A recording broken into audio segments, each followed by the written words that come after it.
I used to believe that the universe operated on a cruel sort of algorithm, a series of pre-programmed disappointments designed to test the stress limits of my source code. In the world of software, every action has a reaction, every function has a return value. But in the world of the Miller family, the math never quite added up.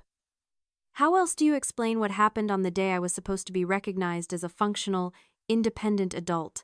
My name is Brianna, and I turned 18 today.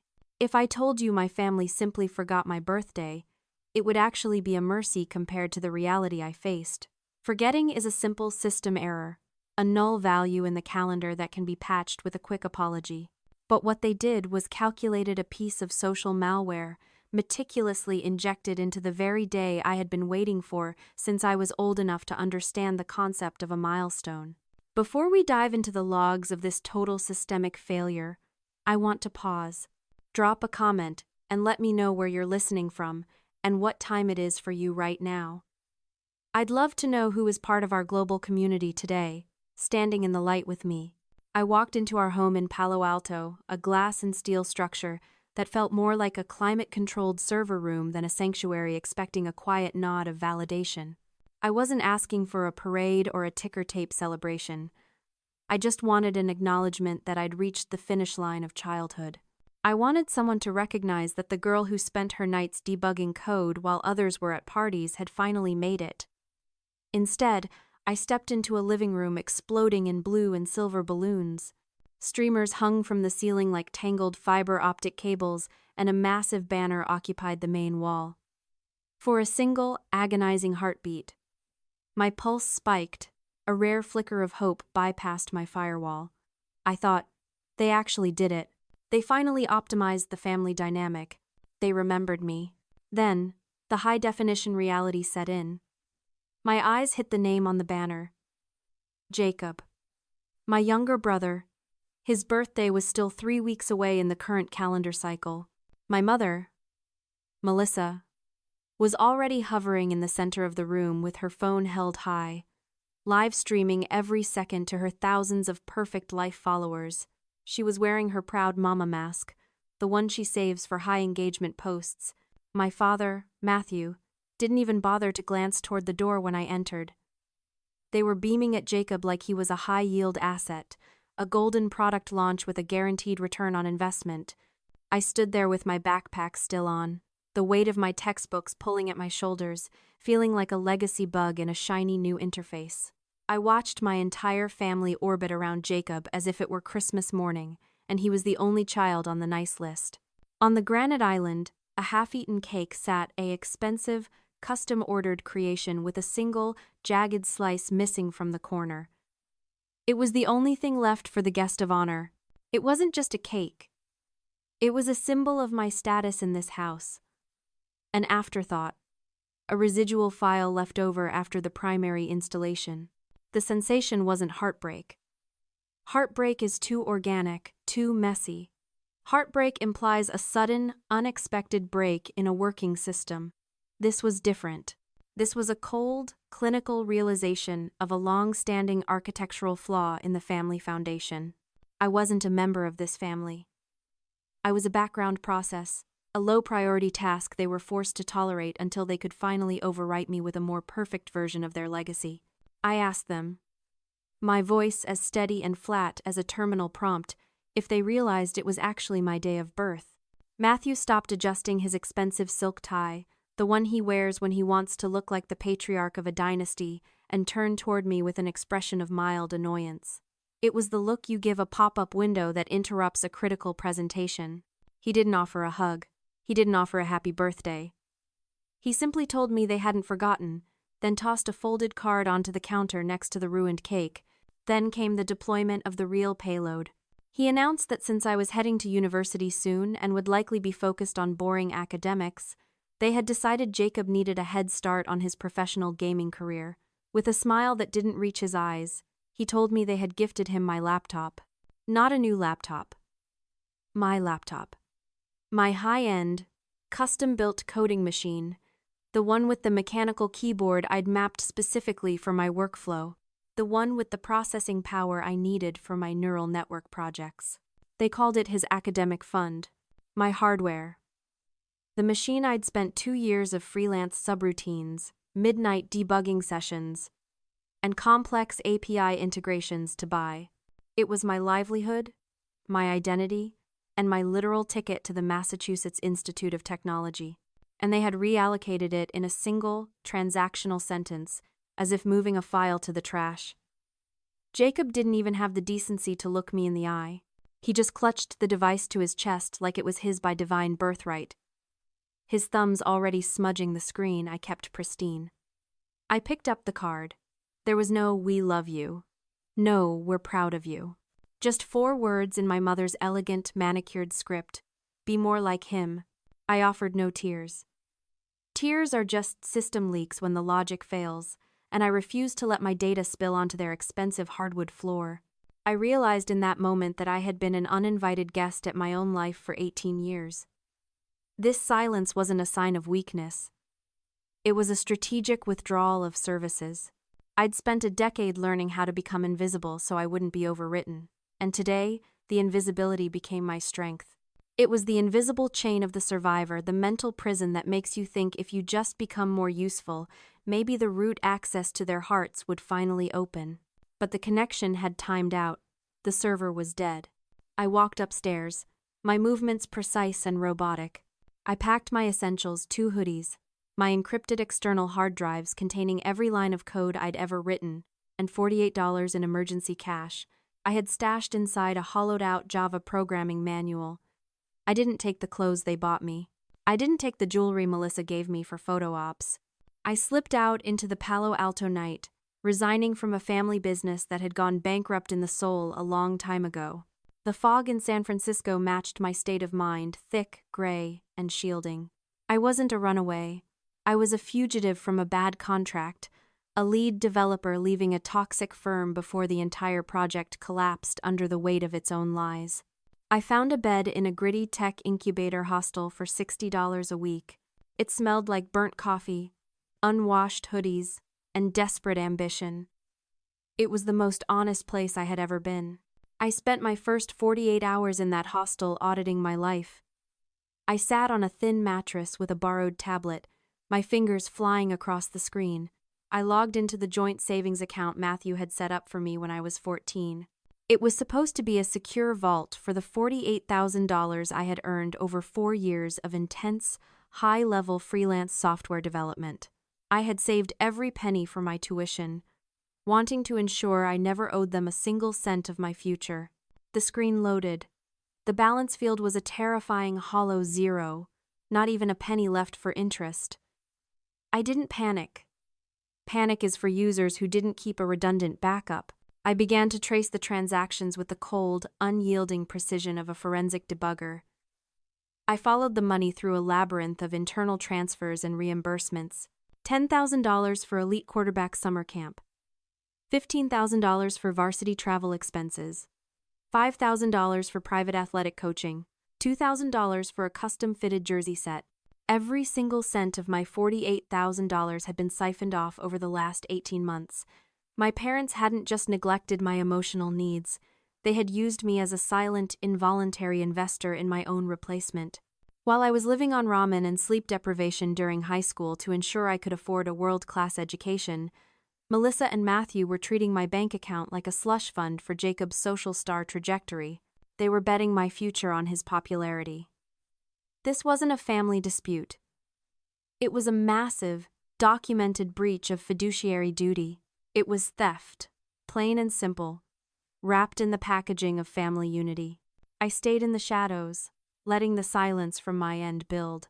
I ignored Melissa's performative voicemails, those shaky, wet recordings where she practiced her worried mother voice, likely while checking her reflection in the mirror. I knew she wasn't worried about my safety. She was worried about the narrative. A missing daughter is a bad look for a Palo Alto socialite. On the 3rd day, I checked my university portal, hoping for a shred of good news to stabilize my trajectory. Instead, a red banner flashed across the top of the screen like a warning light on a failing server. Application status: on hold. Contact admissions office. My blood went cold. I called my high school guidance counselor immediately. Her voice was cautious, dripping with a kind of professional pity that made my skin crawl. She told me my parents had contacted the school to delay my transcript release. They had gone further, they formally withdrew my early admission applications. The reason they gave? They claimed I was experiencing a severe, unmanageable mental health crisis and was no longer stable enough to handle the rigors of an elite university. They weren't just taking my money anymore. They were attempting to delete my entire future. They were burying me alive under a manufactured narrative of instability just to keep me as a domestic asset they could control and exploit. This is the ultimate reality of the trap of normalizing cruelty. In Matthew and Melissa's distorted logic, they aren't the villains. They've convinced themselves that because Jacob is the social star, because he is the one who brings them the most social capital, everyone else must be sacrificed to keep his light burning. To them, my scholarship wasn't an achievement to be celebrated. It was a threat to the established family hierarchy. If I succeeded, the math of their useful child dynamic would fail. While I fought for my sanity in a hostel bed, staring at a stained ceiling, I saw a notification on my phone. Jacob had posted a photo of my laptop on social media. He was grinning, feet up on a marble desk, with a caption about winning at life. He had cropped me out of the family narrative entirely. I was officially a ghost in their machine. But they forgot one crucial rule of the digital age. I'm a developer. I don't just use portals, I build them, and I know exactly how to find the back doors. I stopped looking at their feeds. Every click was just giving them free CPU cycles they didn't deserve. To plan a proper counterstrike, I needed an ally who didn't view the world through a filtered lens. I called Aunt Heather. In the Miller family lore, Heather was the black sheep. She was the one who had stopped coming to Thanksgiving dinners 5 years ago because she said the perfume of hypocrisy gave her a chronic migraine. Heather is a high-level strategic consultant in the corporate world. She specializes in turnaround management, fixing companies that have lost their way through corruption or incompetence. "Brianna," she said when she picked up. Her voice was like a cold glass of water in a desert of gaslighting.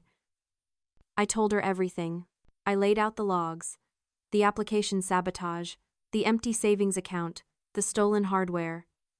She gave a sharp, dry laugh that sounded like a judge's gavel hitting a desk. She confirmed my suspicions. Matthew and Melissa were telling the extended family I was at a private wellness retreat in the mountains because of an unfortunate chemical dependency, drugs. That was the narrative they were building, brick by brick, to protect their brand. They had turned my survival into a cautionary tale to explain why my chair was empty at the dinner table. Hearing the truth from Heather, without a single layer of Palo Alto sugarcoating, was like a physical weight lifting off my chest. Heather didn't give me the platitudes. She didn't tell me that family is shared DNA. She didn't tell me to forgive and forget. She told me that my compassion had been a luxury they'd overdrafted for years, and now that I realized it was a predatory subscription, it was time to cancel the bill and demand a refund. We moved into a strategic offensive immediately. Heather walked me through the process of declaring independent student status with the university to bypass my parents' block. It wasn't enough to just leave. I had to prove legal and financial estrangement. We needed third-party letters, documentation of the theft, and proof that my home environment was actively hostile to my future. She put me in touch with a specialized attorney, a woman who looked like she ate corporate fraudsters for breakfast. This attorney understood that when love is treated as a transaction, you don't need a therapist, you need a better contract. The air in my attorney's office felt thin, smelling of expensive legal paper, old leather, and the impending death of a lie. We were hunting for the kill shot in the financial disclosure documents we had subpoenaed from the bank. Heather tapped a long, sharp fingernail against a specific entry in a decade-old bank record that had been buried under layers of sub-accounts. She told me to look closely at the source of a specific transfer from 6 years ago. It wasn't a corporate bonus for Matthew. It wasn't an investment return. It came from a closed trust account I never knew existed. My biological grandparents, whom I barely remembered from my toddler years, had left a legacy I was never told about. The document in front of me was a disbursement authorization for $900,000. I scrolled to the bottom of the electronic PDF. There was my name. Brianna Miller, written in a cursive loop I hadn't used since middle school. I felt a chill run down my spine, but my hand stayed steady on the mouse. I looked at Heather and told her the truth. I hadn't signed that. I was 15 years old when that document was dated. I didn't even have a passport at the time, let alone the legal standing or the knowledge to authorize a near $1 million transfer into my father's management account. This was the moment the useful child dynamic evolved from emotional abuse into a federal felony. Matthew hadn't just siphoned my freelance earnings or stolen my hardware to keep Jacob happy. He had committed massive fraud. He had forged my signature to steal my inheritance to fund the lifestyle they used to keep Jacob on his social star trajectory. I didn't feel a breakdown coming. I didn't feel the urge to scream. I felt a balance sheet finally completing itself. The theft was documented. The betrayal was signed in my father's own hand, witnessed by a notary who was likely one of his golfing buddies. My parents hadn't just neglected me, they had treated me like a high-security vault they could pick whenever the golden child needed a new trophy or a faster car. My heartbeat was a steady, rhythmic thud in my ears, the sound of a system coming back online after a total crash. Matthew and Melissa thought they were managing a troubled teenager who would eventually crawl back for help. They didn't realize they were being audited by a victim who finally understood that in their house, love was just a contract they had breached 1,000 times over. Matthew's 50th birthday gala was designed to be a masterclass in corporate vanity and suburban deception.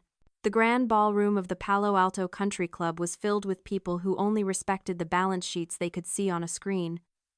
The air was thick with the smell of lilies and expensive perfume. I wasn't there to see the centerpieces or the forced, practiced smiles of the local elite. I was in my San Francisco basement, the blue light of my new laptop bought with a small loan from Aunt Heather glowing with the kind of sunrise that only raw data provides. Aunt Heather was the architect of the physical installation. While my parents prepared a scripted redemption speech about how they bravely forgave their runaway daughter for her struggles, Heather moved through the ballroom with the silent precision of a hostile takeover. On every table, hidden among the floral arrangements, she placed small, elegant cards. They looked like part of the decor. Each one featured a simple, high-resolution QR code and a single, haunting question. Are you paying for the real performance? One by one, as the salads were cleared, phones came out. The room did not erupt into chaos. It froze. It was a collective intake of breath. They weren't watching a family montage of a happy childhood. They were watching a forensic audit of a crime. The video I had compiled was calm, factual, and lethal. I showed the signature mismatch on the $900,000 inheritance. I showed the transaction logs of $48,000 siphoned into Jacob's elite sports camps. I showed the time-stamped emails to my high school guidance counselor, the undeniable proof of a future intentionally sabotaged by the very people meant to protect it. My phone began to vibrate at 11:51 p.m. It was a relentless, buzzing insect on my desk. I did not answer. I let the voicemail record Melissa's total unhinged breakdown. It was not the sound of a mother's grief. It was the sound of a brand manager's total panic as her stock price hit zero. When I finally called back an hour later, I did not wait for her to scream. I didn't give her the satisfaction of a reaction. I told her, in a voice as cold as the San Francisco fog, that I was not the embarrassment of the Miller family. I was the one who had finally stopped paying for the play. The contract was officially breached, and the eviction notice was served. The fallout was as systematic as my initial audit. Matthew is now under a formal federal investigation for forgery, wire fraud, and embezzlement involving the $900,000 theft. The Palo Alto social circle that Melissa spent 18 years cultivating, the one she valued more than her own daughter, evaporated like fog in the morning sun. There are no more gala invitations. There are no more country club lunches.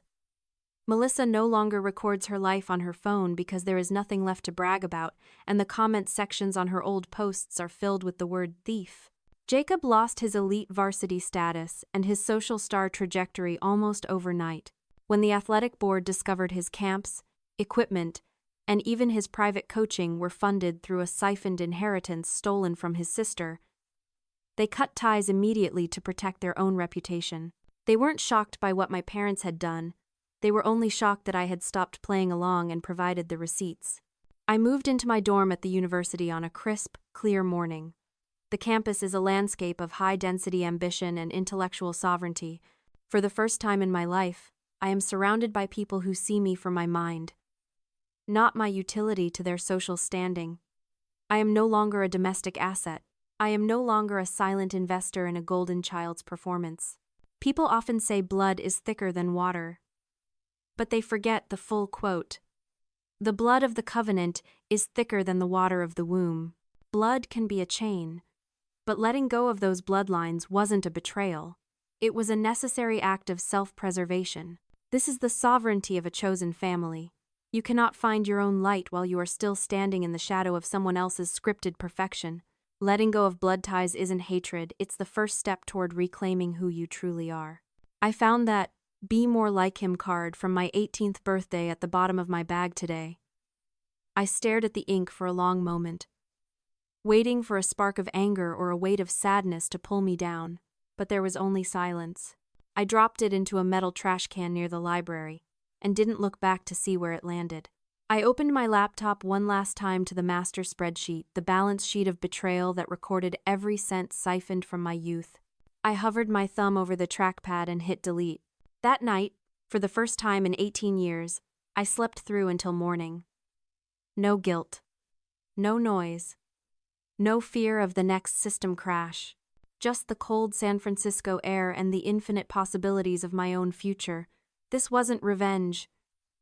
It was simply justice taking its natural course.